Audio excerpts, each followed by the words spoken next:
कमी कालावधीमध्ये जास्त उत्पादन मिळवून देणारं पीक म्हटलं तर गव्हाकडे बघितलं जातं मित्रांनो।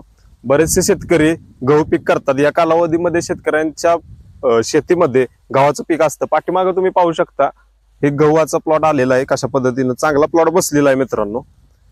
तर ही लोकवन व्हरायटीचा मित्रांनो जास्त क्रेज आहे त्या व्हरायटीची, त्याचीच लागवड या शेतकऱ्यांनी या ठिकाणी केलेली आहे। तर मित्रांनो मी याच्यामध्ये आज तुम्हाला माहिती काय देणार आहे की गव्हाचा एक कालावधी असतो, त्या कालावधीमध्ये जर गव्हाची आपण काळजी घेतली की तिथून पुढे आपल्याला चांगल्या पद्धतीचं उत्पन्न मिळतं। पण त्या कालावधीमध्ये जर आपण त्याच्याकडे दुर्लक्ष केलं तर आपल्याला उत्पन्नात घट येते मित्रांनो। तर ह्या स्टेजमध्ये आता हे पाहू शकता प्रत्येक गव्हाला हे गव्हाचा प्लॉट दिसतोय आणि ह्या झेंड्याचं पान मित्रांनो म्हटलं जातं याला।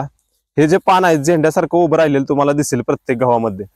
प्रत्येक जी तवरी आहे गव्हाची तिला ह्या प्रत्येक तवरीला या ठिकाणी हे झेंड्याचं पान तुम्हाला दिसतंय।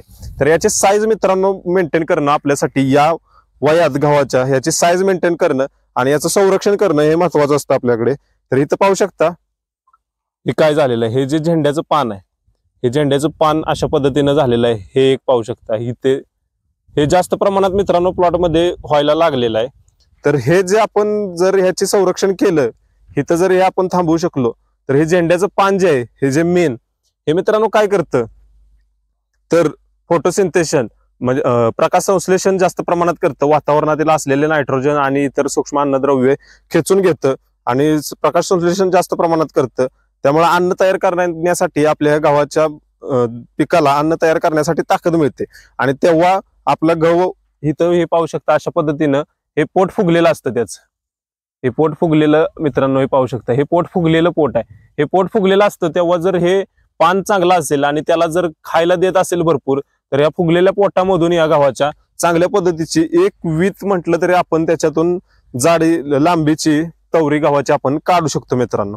तर ही काढण्यासाठी या पानाचं संरक्षण करावं लागतं। तर नेमकं काय होतं की या कालावधीमध्ये दव पडत असतं, दव पडत असल्यामुळे त्याच्यावरती प्रकाश संश्लेषण प्रकाशाची किरण पडल्यानंतर ना त्या दवामुळे त्याच्यावरती मित्रांनो करपा येतो आणि अशा पद्धतीचे कीटकांपासून पण संरक्षण करावं लागतं, अशी कीटक लागतात।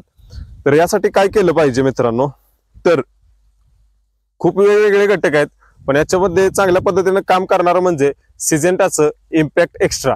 हे जर आपण मित्रांनो वापरलं तर आपल्याला याच्यामध्ये कीटकांचं पण नियंत्रण होणार आहे आणि अशा पद्धतीची जी बुरशी आहे किंवा करपा हे असं जे असेल आपल्या गावामध्ये त्याच्यामध्ये पण कंट्रोल येणार आहे। आणि हे जे झेंड्याचं पान आहे आपलं ते झेंड्याचं पान मित्रांनो वाचलं तर आपण चांगल्या पद्धतीने उत्पन्न याच्यातून मिळवू शकतो।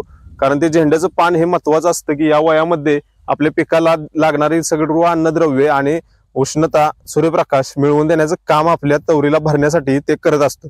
तर हे झेंड्याचं पान वाचवण्यासाठी आपल्या गव्हाचं पिकाचे कालावधी ह्या असा जर असेल, ह्या वयात असेल, ह्या स्टेजला आपला गहू असेल तर सिजेंटाचं इम्पॅक्ट एक्स्ट्रा आपण याच्यामध्ये मित्रांनो त्याचं प्रमाण तुम्हाला सांगतो वापरत असताना आपल्याला लिटरला 1 मिली त्याचा वापर करायचा मित्रांनो। जर आपला 15 लिटरचा पंप असेल तर त्या पंपाला 15 मिली आपण इम्पॅक्ट एक्स्ट्रा घेऊन फवारणी जर केली त्याच्यामध्ये आपण सोबतच त्याच्यावर स्टिकर सुद्धा वापरू शकतो मित्रांनो।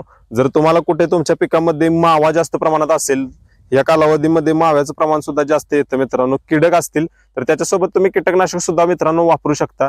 अशा पद्धतीनं तुम्ही प्लेन फवारणी केल्यानंतर ना या जे झेंड्याचं पान आहे आपलं त्याचं संरक्षण होणार आहे आणि तुमची तवरी चांगली फुगून चांगली भरण्यासाठी आणि मोठी तवरी पडण्यासाठी आणि तुम्हाला जास्त उत्पन्न तुमच्या गावाकडून मिळण्यासाठी मदत होणार आहे मित्रांनो। तर नक्की तुम्ही या इम्पॅक्ट एक्स्ट्राचा या वयाच्या गव्हाच्या या स्टेजमध्ये फवारणी करायला विसरू नका आणि माहिती आवडली असेल तर लाईक, शेअर आणि सबस्क्राईब करायला विसरू नका। धन्यवाद।